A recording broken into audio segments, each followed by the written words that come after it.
លើជីតាមផ្លូវវៀងក្រុងដោយសារតាកន្លែងដែលខ្ញុំមកលំហែហ្នឹងគឺវត្តលោកតាសុតនឹងហើយហើយនៅតាមដងផ្លូវបងប្អូនមកទេសភាពចានិយាយរួមគឺសម្បូរភ្នំដើមថ្នោតគឺស្រស់ស្អាតខ្លាំងមែនតែនហើយសម្រាប់បរិស្ថានក៏ស្អាតដែរនិយាយរួមមើលទៅអត់មានសម្រាប់អីទេហើយនិយាយឥឡូវមកដល់ចាវត្តលោកតាសុតតែម្ដងខ្ញុំមកដល់នេះប្រហែលជាខ្ទង់ម៉ោង3ជាងហើយមកដល់នេះគឺបរិយាកាសគឺថ្ងៃនេះគឺល្អខ្លាំងមែនតែនពេលខ្ញុំចេញពីសាលាលេខ5ទៅភ្លៀងរៀងលឹមតិចតែដល់ម្ដងនេះគឺស្អាតខ្លាំងមែនតែនបទេសភាពហើយនឹងបរិយាកាសហ្នឹងហើយសំខាន់ខានមករយៈចាដល់ពេលអញ្ចឹងឃើញសមិទ្ធផលដែលកសាងថ្មីច្រើនហើយប្លែកច្រើនមែនតើក្នុងនាមខ្ញុំជាកូនអ្នកខេត្តកំពង់ឆ្នាំងមួយរូបខ្ញុំក៏មានមោទនភាពសម្រាប់ខេត្តខ្ញុំដែរដោយសារតែខេត្តខ្ញុំគឺសម្បូរដោយតំបន់ប្រវត្តិសាស្ត្រជាច្រើនហើយនឹងតំបន់ទេសចរបែបទឹកធ្លាក់ចាទឹកជ្រោះទឹកធ្លាក់ភ្នំនាងកង្រីហើយបើសិនជាតំបន់ទឹកធ្លាក់ថ្មក្រាលវិញគឺល្បីខ្លាំងមែនតែនចាហើយ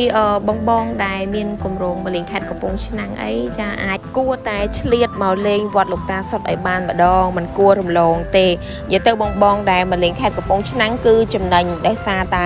នៅក្នុងខេត្តកំពង់ឆ្នាំងហ្នឹងមានតំបន់ទេសចរកន្លែងដើរលេងគឺច្រើនមែនតែនបើបងមកលេងអញ្ចឹងចាអាចឆ្លៀតមកលេងខាងទឹកធ្លាក់ថ្មក្រាលលំស្វាយសែ7អីចឹងណាហើយបន្ទាប់មកយើងឆ្លៀតមកលេងវត្តលោកតាសុតមកដោយសារតាកន្លែងនេះវត្តលោកតាសុតគឺមានសមិទ្ធផលកំពុងតែកសាងក៏ដូចជាបង្កើតឡើងថ្មីជាច្រើននិយាយទៅសូម្បីតែខ្ញុំទៅវត្តលោកតាសុតខ្ញុំទៅរៀងញឹកញាប់ដែរតែទៅម្ដងប្លែកម្ដងចានិយាយរួមប្លែករាល់ពេលម្ដងដោយសារតាសមិទ្ធផលថ្មីហ្នឹងក៏កើតបន្តអញ្ចឹងណាហើយពេលដែលបងទៅជ្រះថ្លាចិត្តខ្លាំងមែនតើដោយសារតែទី1គឺយើងទៅលក្ខណៈថាបែបលំហែចាអត់រើសវ័យទេមិនថាចាស់ក្មេងអីទេមកលក្ខណៈដើរលេងលំហែអីចឹងទៅហើយក៏យើងបានឆ្លៀតមកធ្វើបុណ្យចាសំកសលផងណាអញ្ចឹងបងដែលមកលេងខេត្តកំពង់ឆ្នាំងហ្នឹងគឺខ្ញុំចង់និយាយថាខ្ញុំសូមជួយផ្សព្វផ្សាយខ្លាំងមែនតើសម្រាប់បងចាក៏ដោយអ៊ំពូមីងដែលនៅខេត្តឆ្ងាយអីចាមកលេងខេត្តកំពង់ឆ្នាំងអាចធ្វើដំណើរកាត់អីចឹងគួរតែឆ្លៀតមកលេងឲ្យបានម្ដងទៅពីព្រោះពិតជាសស្អាតខ្លាំងមែនតើតែម្ដងហើយពេលចំថ្ងៃដែលខ្ញុំទៅលេងនេះគឺចំថ្ងៃចុងសប្តាហ៍អញ្ចឹងមានបងប្អូនអ៊ំពូមីងជាច្រើនដែលគាត់បានទៅលេងនៅទីនោះហើយខ្ញុំសួរពួកគាត់ទៅមិននៅចិត្តទេណាបងមានទាំងអ៊ំពូមីងខ្លះគាត់អញ្ជើញមកពីខេត្តចាមកតាំងពីសៀមរាបកំពង់ចាមកំពង់ធំអីនោះលេងគាត់ដាក់ម៉ូតូរីហ្មងណានិយាយទៅគឺល្បីល្បាញខ្លាំងហើយបើសិនជាមកលេងនេះបើសិនជាមានឧបនិស្ស័យចាថ្ងៃខ្លះក៏បានជួបជាមួយនឹងព្រះអង្គច័ន្ទមនីផងដែរអញ្ចឹងទៅដូច្នេះអ៊ំពូមីងចាដែលបានជីកាត់អីឆ្លៀតតែមកលេងមកហើយខ្ញុំក៏ពិតជាសំណាងដែរដោយសារតែក្នុងខេត្តខ្ញុំហ្នឹងគឺមានវត្តចាកន្លែងកំសាន្តកន្លែងទេសចរច្រើនបែបហ្នឹងអញ្ចឹងវាងាយស្រួលដែរសម្រាប់ខ្ញុំអាចទៅឆ្លៀតទៅមកល្ងាចចាហើយត្រឡប់មកវិញអីចឹងណាពីព្រោះដោយសារតែផ្លូវឥឡូវគឺស្រួលខ្លាំងណាចាផ្លូវជាតិផ្លូវថ្នល់គឺស្រួលជីតែមួយផ្លែតគឺទៅដល់ហើយបងមើលនៅក្នុងរូងនេះគ្រាន់តែខ្ញុំដើរលេងចាចូលមកជុំហ្នឹងគឺធំខ្លាំងមែនតើហ្មងហើយចូលហ្នឹងគឺមានអារម្មណ៍ថាត្រជាក់ស្រស់ថ្លាជ្រះថ្លាចេញពីចិត្តតែម្ដងណាហើយខ្ញុំចូលលេងក្នុងហ្នឹងមានបងប្អូនអ៊ំពូមីងច្រើនអញ្ចឹងអត់សូវបានយើងនៅថតរូបបានច្រើននេះទេព្រោះដោយសារតែទុកឱកាសឲ្យអ៊ំពូមីងដែលគាត់នៅឆ្ងាយហ្នឹងផ្ដិតយករូបភាពផ្ដិតអីចឹងទៅព្រោះខ្ញុំមកចាទៅរៀងញឹកញាប់ដែរអញ្ចឹងយើងអាចថាជាម្ចាស់ផ្ទះណានៅក្នុងខេត្តអញ្ចឹងផ្ដល់ឱកាសឲ្យអ៊ំពូមីងដែលគាត់នៅខេត្តឆ្ងាយហ្នឹងចា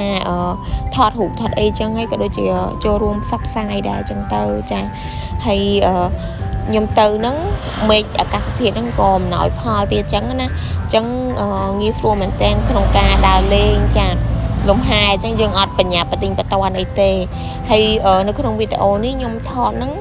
ចាបានតែ 50% ណានៅកន្លែងដើរលេងច្រើនទៀតអ៊ំពូមីងតែគាត់ចង់ដឹងចង់ស្គាល់ឆ្លៀតមកមើលផ្ទាល់មកទស្សនាមកដើរកំសាន្តលេងដោយខ្លួនឯងទៅចាអញ្ចឹងខ្ញុំអត់បង្ហាញទាំងអស់ទេលាក់ខ្លះអញ្ចឹងណាចាអញ្ចឹងអ៊ំពូមីងនៅឆ្ងាយអាចឆ្លៀតមកលេងបាន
雨の